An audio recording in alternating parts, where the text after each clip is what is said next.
धन्यवाद। मैं संबोधन करने लायक तो नहीं हूं, 3-4 चीजें कहना चाहूंगा।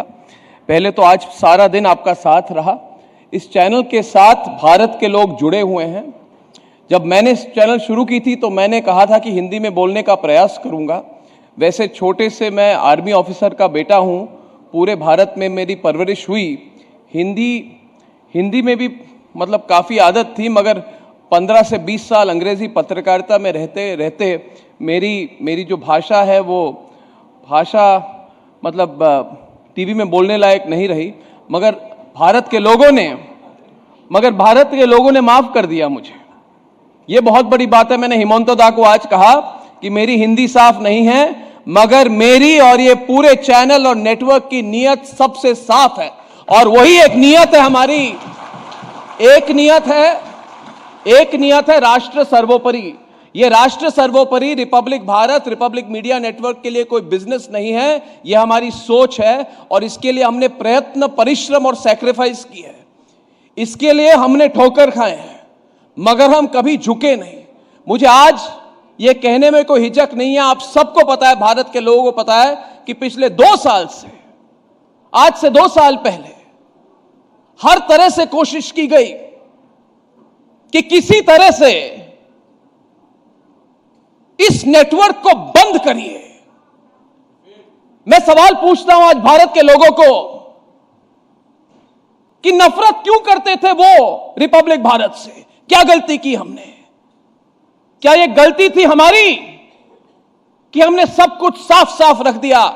जिस दिन रिपब्लिक भारत का लॉन्च किया, आपको याद होगा, हमने लालू प्रसाद यादव के सीक्रेट टेप्स दिखा दिए कि शहाबुद्दीन के साथ जेल में बात कर रहे थे और कह रहे थे पुलिस वालों को कि भाई पुलिस वालों, इनको तंग मत करो, ये हमारे खास लोग हैं। जेल में थे वो, और लालू प्रसाद जी, वो उनकी सरकार चल रही थी।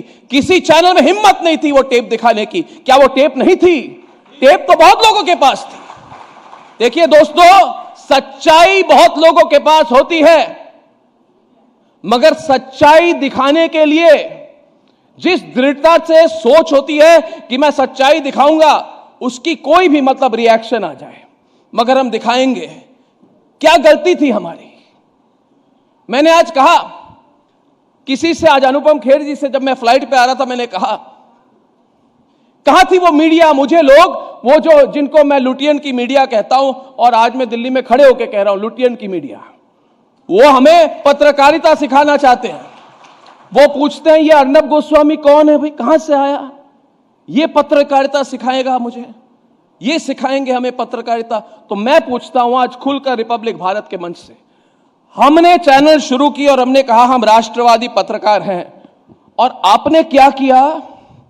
सनसनी, सास बहू साजिश, नागिन डांस, सांप सीढ़ी, ये कहां की पत्रकारिता थी भाई? और खुलकर कह रहा हूं, जब उनको पता चला कि रिपब्लिक नेटवर्क से हिंदी चैनल आने वाला है, तो नाम नहीं लूंगा आज, क्योंकि ऐश्वर्या के रोंगटे खड़े हो रहे, बोल रहे कि ज्यादा बोल रहे हैं। नाम नहीं लूंगा मैं, मगर मैं कहूंगा कि हमारे मीडिया जगत के जितने पूंजीपति थे, उन्होंने मुझे फोन किया था कि भाई कुछ भी कर लो, अंग्रेजी में रहो, हिंदी में मत आओ। क्योंकि अगर हम नहीं आते, आज भी वही नागिन डांस होती, कोई पालघर के साधुओं के बारे में सवाल नहीं उठाता। और उन्होंने सोचा था इनको टॉर्चर करो, इन पे झूठे आरोप लगाओ, इनको जेल में डाल दो तो ये टूट जाएंगे, इनकी आर्थिक अवस्था इतनी बुरी हो जाएगी। अरे अर्नब गोस्वामी कोई पूंजीपति थोड़ी है, 1 साल में क्या 1 हफ्ते में इस चैनल को बंद करा देंगे? क्या वो बंद करा पाए? आज 2 साल हो गए। आज सवाल पूछे लोग कि कहां है वो लोग जिन्होंने कहा था कि भाई ऐसी हालत कर देंगे इनकी कि इनको आत्महत्या करनी पड़ेगी। मैं तो उनको कांटेक्ट नहीं कर पा रहा, सारे लोग जेल में बैठे हुए। भारत के लोग हमारे साथ हैं, और अगर ईश्वर की इच्छा हो, क्योंकि मैं इसको बहुत मानता हूं, अगर ईश्वर की इच्छा हो तो जिस दिशा में हम चल रहे हैं, उस दिशा में कहीं ना कहीं भारतीय पत्रकारिता को पूरे विदेश में, देश में, विदेश में इसको ले जाने का हमारा कर्तव्य है। और ये बात मैंने आज नहीं कही। मैं बहुत मामूली मध्यम वर्गीय फैमिली से आता हूं, इसलिए लोग मजाक उड़ाते थे मेरा। आज आपसे कहना चाहता हूं कि 2014 में फाइनेंशियल टाइम्स लंदन के जो एशिया के कॉरेस्पॉन्डेंट थे, इन्होंने मुझे फोन किया कि अर्नब जी आपसे इंटरव्यू करना चाहते हैं। तो मैंने बोला ठीक है, किस पर? नहीं, आप कहते रहते हैं ना कि आप ग्लोबल चैनल लाना चाहते हैं, हम उस पर इंटरव्यू करना चाहते हैं। तो मैंने बोला ठीक है, मैं कागज का नाम ले रहा हूं, फाइनेंशियल टाइम्स लंदन है। मैं गया, मैंने इंटरव्यू दी, मैंने सोचा, मैंने कहा, मेरे मन में जो बात थी मैंने कही, और मैंने सीधे तरीके से कहा था कि ये होगा। उन्होंने पूरा 1 पेज का आर्टिकल निकाला वहां पे, और जो बात मैंने बहुत सीरियसली कही थी उसका उन्होंने व्यंग, कटाक्ष, सार्केज्म और हंसी मजाक में उड़ाने की कोशिश की 2014 में। तो मुझे लगा ये अंग्रेज समझते हैं कि मीडिया जगत पूरे विश्व में उनकी कॉलोनीज तो नहीं चलती, हम सब तो आजाद हो चुके हैं ना, मगर उनको लगता है कि in the mind they have the empire of the world. मतलब दुनिया भर के दिमाग के control, thought control, narrative control वो अभी भी कर सकते हैं लंदन में बैठ के बीबीसी के माध्यम से। और मैं आज कहना चाहता हूं, वो बात मैंने 2015 में कही और बहुत सीरियसली कही, क्योंकि मुझे बुलाया गया था मॉस्को में। रशिया टुडे का एक बहुत बड़ा अंतर्राष्ट्रीय सम्मेलन था, अल जजीरा, CNN, BBC, सबके बड़े बड़े एडिटर्स थे, और जिस तरह से पेट्रोनाइजिंग तरीके से हमसे बात कर रहे थे, पेट्रोनाइजिंग यानी कि हिंदी तो ठीक नहीं, मतलब नीचे देख के बात कर रहे थे।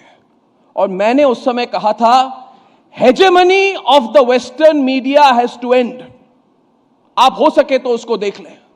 और मैंने उनको उनकी भाषा में, उनके तरीके और उनके फैक्चुअल बेसिस को लेके मैंने कहा था, hegemony of western media has to end, यानी कि पश्चिमी मीडिया का जो एक दबदबा है, हम तब तक आजाद नहीं हो सकते जब तक पश्चिमी मीडिया के दबदबे को हम भारतीय स्टाइल में, भारतीय संस्कृति से, भारत के धरती से हम इसको चैलेंज नहीं करते।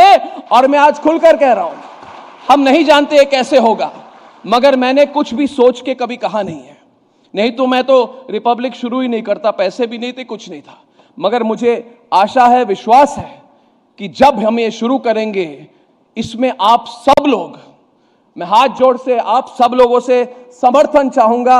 हमें ना पैसा चाहिए ना कुछ, मगर हमें विश्वास चाहिए भारत के लोगों का कि ये हो सकता है। और मैं पूरे जितने हमारे देश के नौजवान पत्रकार हैं, इनको लेकर हम इसको कोशिश करेंगे, और इस चैनल, इस नेटवर्क के ऑफिसेज पूरे दुनिया भर में होंगे। यही हमारी कमिटमेंट है हमारे देश के लिए, वो आगे ले जाएंगे। दोस्तों, मैं और कुछ नहीं कहूंगा, मंजिलें बहुत हैं।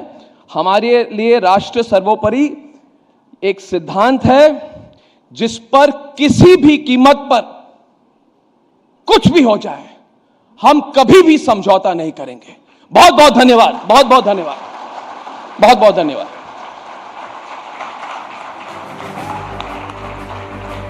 Thank you so much sir. आपके इन्हीं शब्दों से हमें प्रेरणा मिलती है, हमें प्रोत्साहन मिलता है कि हम ज्यादा से ज्यादा देश के लिए और जनता के लिए, पब्लिक के लिए, जो हमें देखते हैं, इतना प्यार दे रहे हैं, उनके लिए काम कर सके। अनूप, बिल्कुल। तो आजादी का अमृत महोत्सव चल रहा है, देश में एक नया जोश, एक नई उमंग, नए भारत के निर्माण का प्रण है। आइए हम सभी मिलकर एक प्रण करते हैं कि नए भारत के निर्माण में हम अपना